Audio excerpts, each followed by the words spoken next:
Assalamualaikum warahmatullahi wabarakatuh. Kembali lagi di channel saya.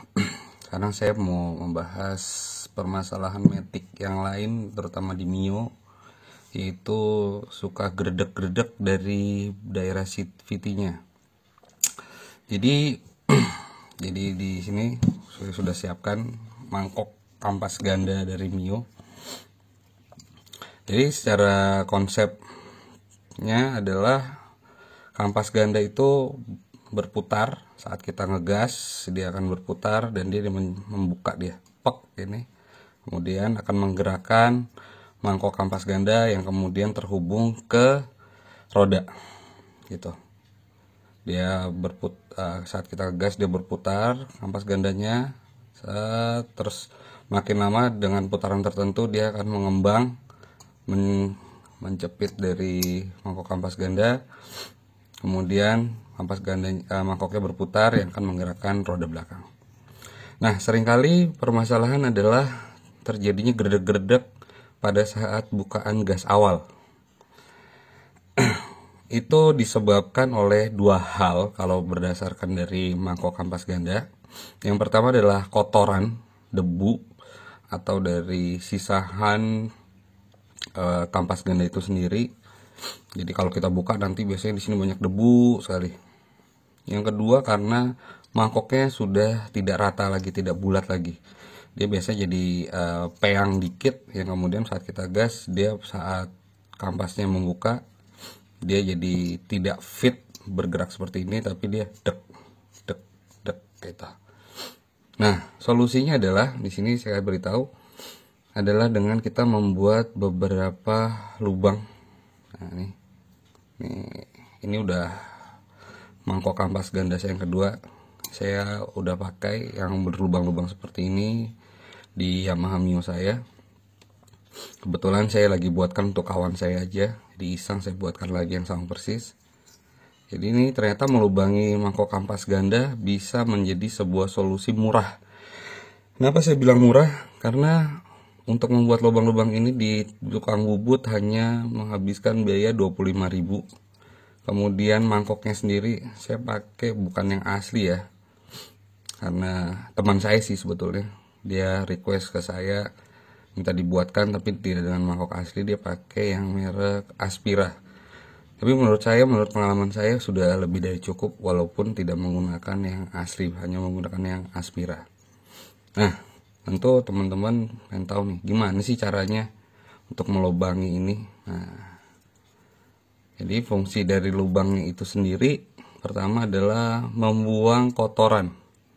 Jadi kotoran-kotoran yang menumpuk di sini, kelihatan ya, menumpuk di sini akan terbuang di lubang-lubang ini. Itu yang pertama. Yang kedua, fungsinya adalah untuk mengurangi panas. Jadi kalau teman-teman lihat nih, biasanya di mangkok kampas ganda itu ada dua lapis, ada lapisan lagi di bagian luar nih. Ya, ini ada lapisan luar. Ini guna lapisan luar ini sebetulnya untuk membuang panas saat dia berputar.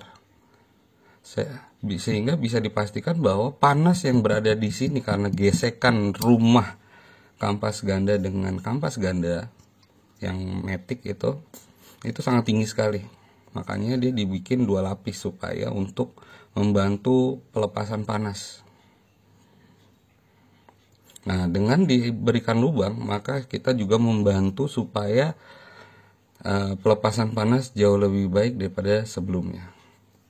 Satu hal yang perlu diperhatikan adalah saat melubangi kampas rumah ini, itu kita harus presisi. Jadi nggak boleh kita cuma buat satu lubang misalnya gitu, nggak boleh, karena hukum dari momentum sendiri, yaitu kalau kita balik dulu ke pelajaran fisika, bahwa berat benda saat berputar dan tidak seimbang itu akan mengakibatkan putarannya tidak berjalan dengan baik, dia akan bergetar.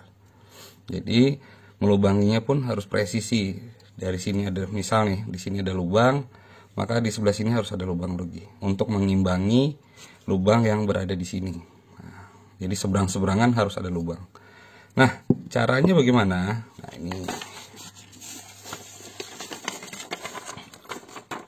ini salah satu cara yang paling mudah untuk membuat lubang-lubang menjadi presisi.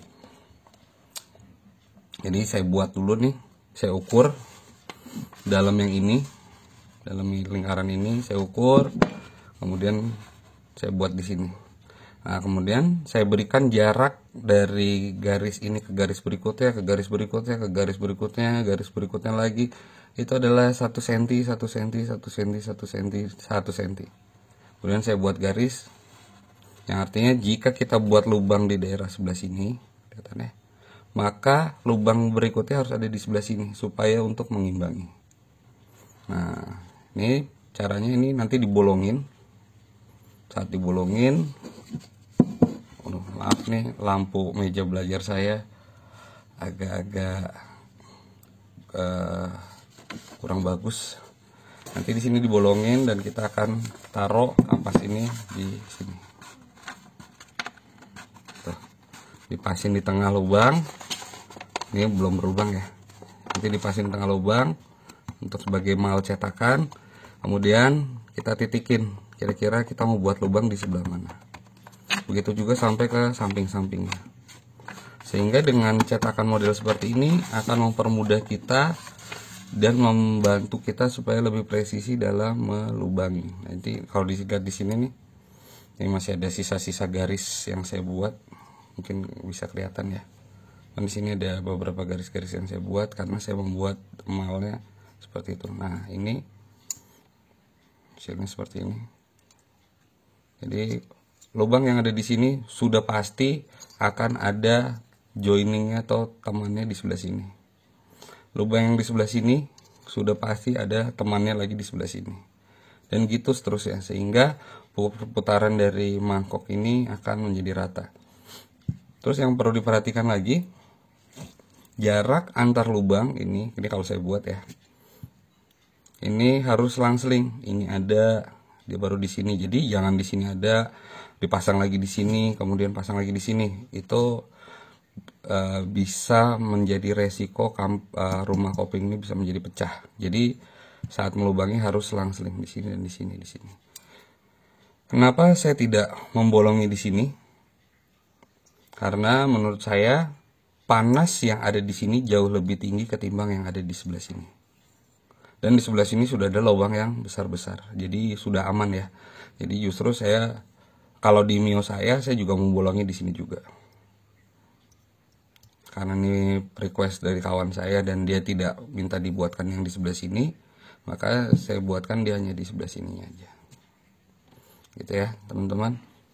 Kalau ada pertanyaan, tinggalkan di kolom komentar, nanti kita saling saya akan coba jawab kalau memang tidak susah. Akhir kata, ingat selalu pesan saya bahwa laki-laki itu mainannya motor, bukan main perempuan, apalagi mainin istri orang. Assalamualaikum warahmatullahi wabarakatuh. Dan jangan lupa like dan subscribe-nya, oke? Thank you teman-teman.